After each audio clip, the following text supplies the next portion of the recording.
Once again, welcome back to KC's Classes. KC's Classesന്റെ മറ്റൊരു പുതിയ വീഡിയോയിലേക്ക് എല്ലാവർക്കും സ്വാഗതം. This is Kiran CS. Sreenarayana ഒരു ഓപ്പൺ യൂണിവേഴ്സിറ്റി വാല്യൂ ഉള്ളതാണോ? 1-2 ദിവസങ്ങളായിട്ട് ഏറ്റവും കൂടുതൽ കുട്ടികളുടെ ഭാഗത്ത് നിന്ന് വന്നിട്ടുള്ള ചോദ്യത്തിനുള്ള മറുപടിയാണ് ഇന്നത്തെ വീഡിയോയിൽ ഇൻക്ലൂഡ് ചെയ്തിട്ടുള്ളത്. കാലിക്കറ്റ് യൂണിവേഴ്സിറ്റിനെ വെയിറ്റ് ചെയ്ത് ഒരുപാട് കുട്ടികൾ ഇരിക്കുന്നുണ്ടായിരുന്നു. എല്ലാവരുടെ അടുത്തും പറയാനുള്ളത് ഇനി വെയിറ്റ് ചെയ്യേണ്ട, ഡിസ്റ്റൻസ് എഡ്യൂക്കേഷന് വേണ്ടിയിട്ട് നിങ്ങൾക്ക് ആകെ കൂടി ഡിപ്പെൻഡ് ചെയ്യാൻ സാധിക്കുന്നത് ശ്രീനാരായണ ഒരു ഓപ്പൺ യൂണിവേഴ്സിറ്റി മാത്രമാണ്. കേരളത്തിലുള്ള മറ്റ് സ്റ്റേറ്റ് യൂണിവേഴ്സിറ്റീസ് ഡിസ്റ്റൻസ് എല്ലാതും ക്ലോസ് ചെയ്തിട്ടുണ്ട്.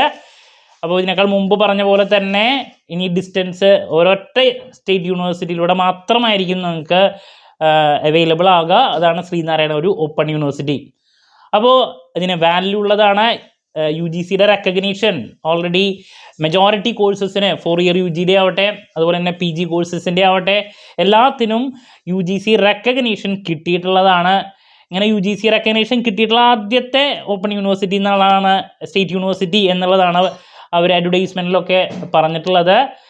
പിന്നെ കഴിഞ്ഞ വർഷം മുതലാണ് പല കോഴ്സസും സ്റ്റാർട്ട് ചെയ്തിട്ടുള്ളത്. അപ്പോൾ പലരും എൻ്റെ അടുത്ത് ചോദിക്കുന്നുണ്ട്, ഇവിടെ ഇപ്പോൾ ഇഗ്നോ യൂണിവേഴ്സിറ്റിയുടെ പോലെ ഇഗ്നോൻ്റെ ഒക്കെ പോലെ അസൈൻമെൻറ്റ് സബ്മിഷൻ ഉണ്ട്, അപ്പോൾ എങ്ങനെയാണ് വാല്യുവേഷനൊക്കെ ക്വിക്കായിട്ടുണ്ടാവും, മാർക്കൊക്കെ വേഗം തന്നെ അല്ല റിസൾട്ടൊക്കെ വേഗം തന്നെ വരും, എങ്ങനെയാണ് അതിൻ്റെ പ്രൊസീജിയേഴ്സ്?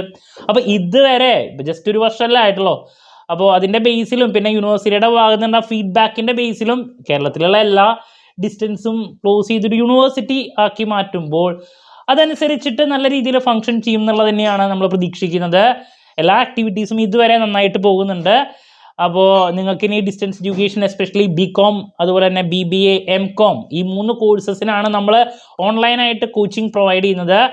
അപ്പോൾ നിങ്ങൾക്ക് ഇനി അഡ്മിഷൻ എടുക്കാൻ സാധിക്കും. ലാസ്റ്റ് ഡേറ്റ് ജൂലൈ 31 ഇനി ഡേറ്റ് ലാസ്റ്റ് ടൈമിലേക്ക് വേണ്ടിയിട്ട് നിങ്ങൾ വെയിറ്റ് ചെയ്യരുത്, എത്രയും പെട്ടെന്ന് തന്നെ അഡ്മിഷൻ എടുക്കുക. നമ്മൾ അഡ്മിഷൻ്റെ സപ്പോർട്ട് പ്രൊവൈഡ് ചെയ്യുന്നുണ്ട്. അതല്ലെങ്കിൽ നിങ്ങൾക്ക് ഓൺലൈനായിട്ട് തന്നെ ചെയ്യാം, അതല്ലെങ്കിൽ അക്ഷയ വഴിയൊക്കെ നിങ്ങൾക്ക് അപ്ലൈ ചെയ്യാം. ദെൻ ഫിസിക്കൽ വെരിഫിക്കേഷന് വേണ്ടിയിട്ട് നിങ്ങളുടെ നിയറസ്റ്റ് റീജിയണൽ സെൻറ്റർ, എല്ലാ ഡിസ്ട്രിക്റ്റിലും റീജിയണൽ സെൻറ്റേഴ്സ് ഉണ്ട്, അവിടെ നിങ്ങൾക്ക് ഫിസിക്കൽ വെരിഫിക്കേഷന് വേണ്ടിയിട്ട് പോകേണ്ടതായിട്ട് വരും. അപ്പോൾ അതുപോലെ തന്നെ നിങ്ങളിപ്പോൾ ഡിസ്റ്റൻസ് പഠിക്കുമ്പോൾ, ഇപ്പോൾ കാലിക്കറ്റ് യൂണിവേഴ്സിറ്റിയിലൊക്കെ ഡിസ്റ്റൻസ് പഠിക്കുമ്പോൾ നിങ്ങൾക്ക് എക്സാം സെൻറ്ററുകൾ നിങ്ങളുടെ നിയറസ്റ്റ് അവൈലബിൾ ആയതുപോലെ തന്നെ നമുക്ക് ഇതിൻ്റെയും എക്സാം സെൻറ്റർ എല്ലായിടത്തും പ്രതീക്ഷിക്കുന്നുണ്ട്. ബിക്കോസ് കേരളത്തിലുള്ള മറ്റ് സ്റ്റേറ്റ് യൂണിവേഴ്സിറ്റീസൊക്കെ ഡിസ്റ്റൻസ് ക്ലോസ് ചെയ്ത് സ്ഥിതിക്ക് ശ്രീനാരായണ ഒരു ഓപ്പൺ യൂണിവേഴ്സിറ്റി ഇനി എല്ലായിടത്തേക്കും അവർ ഓൾറെഡി പറഞ്ഞിട്ടുള്ള റീജിയണൽ സെൻറ്റേഴ്സിനെ റിലേറ്റ് ചെയ്ത് എല്ലായിടത്തേക്കും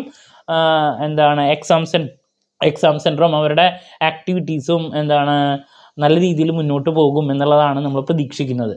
ഓക്കെ, അപ്പോൾ വാല്യൂ ഉള്ളതാണ്, UGC റെക്കഗ്നീഷൻ ഉള്ളതാണ്. ഇനി ആരും ഇഗ്നോ വേണോ അതുപോലെ തന്നെ ശ്രീനാരായണ ഒരു ഓപ്പൺ യൂണിവേഴ്സിറ്റി വേണോ, ഒരുപാട് കുട്ടികൾ പിന്നെയും ചോദിക്കുന്നുണ്ട്. ഞാൻ പറഞ്ഞിട്ടുണ്ടായിരുന്നു MComന് BCom BBAക്കൊക്കെ ഏറ്റവും ബെസ്റ്റ് ശ്രീനാരായണ ഒരു ഓപ്പൺ യൂണിവേഴ്സിറ്റിയാണ്. കാരണം സ്പെഷ്യലൈസേഷനൊക്കെ ഉള്ളത് ഇവിടെയാണ്. നമുക്ക് ഇഗ്നോയിലേക്കൊക്കെ പോകുന്ന സമയത്ത് ജസ്റ്റ് ജനറൽ എന്ന് പറഞ്ഞിട്ടുള്ള ഒറ്റ ഓപ്ഷനാണ്, അതിനേക്കാൾ ബെറ്റർ ഇവിടെ തന്നെയാണ് കേട്ടോ. അപ്പോൾ നമ്മുടെ സ്ഥാപനം ഓൺലൈനായിട്ട് കോച്ചിങ് പ്രൊവൈഡ് ചെയ്യുന്നുണ്ട്. അപ്പോൾ എന്ത് ഡൗട്ടുണ്ടെങ്കിലും കമൻറ്റ് ചെയ്യുക, അതിനുള്ള മറുപടി ഞാൻ വീഡിയോസിലൂടെ നൽകുന്നതായിരിക്കും. ഓരോ കോഴ്സിൻ്റെയും BCom ആവട്ടെ BBA ആവട്ടെ MCom ആവട്ടെ ഓരോന്നിൻ്റെയും സിലബസ് ഡീറ്റെയിൽസ്, പിന്നെ ഓരോ സബ്ജക്റ്റ് വൈസ് സിലബസ് ഡീറ്റെയിൽസ്, എങ്ങനെ പ്രിപ്പയർ ചെയ്യണം, ഏത് രീതിയിലായിരിക്കും എക്സാമിന് ക്വസ്റ്റ്യൻസ് വരിക, ഇതൊക്കെ ഇനി വരും ദിവസങ്ങളിൽ 1 by 1 ആയിട്ട് വീഡിയോസ് നിങ്ങൾക്ക് എക്സ്പെക്ട് ചെയ്യാം കേട്ടോ. ഇനി വാല്യൂവിനെ പറ്റിയിട്ട് ആരും ആലോചിക്കേണ്ട, വാല്യൂ ഉള്ളതാണ്. അബ്രോഡ് പോയി പഠിക്കാനാണെങ്കിലും എല്ലാ കാര്യങ്ങൾക്കും ഒരു പ്രശ്നമില്ല. ശരിക്കും ഇവർ പറഞ്ഞിട്ടുള്ളത് ഇപ്പോഴത്തെ പുതിയ റെഗുലേഷൻ പ്രകാരം റെഗുലറിൻ്റെയും ഡിസ്റ്റൻസിൻ്റെയും സർട്ടിഫിക്കറ്റിന് ഒരേ വാല്യൂ എന്നാണ്. Okay, so that's about. നിങ്ങളുടെ സംശയത്തിനുള്ള മറുപടി കിട്ടിയെന്ന് പ്രതീക്ഷിക്കുന്നു. സോ മറ്റൊരു വീഡിയോയുമായി വീണ്ടും കാണാമെന്നുള്ള പ്രതീക്ഷയോടെ നിർത്തുന്നു. This is Kiran CS signing off. Have a nice day. Thank U.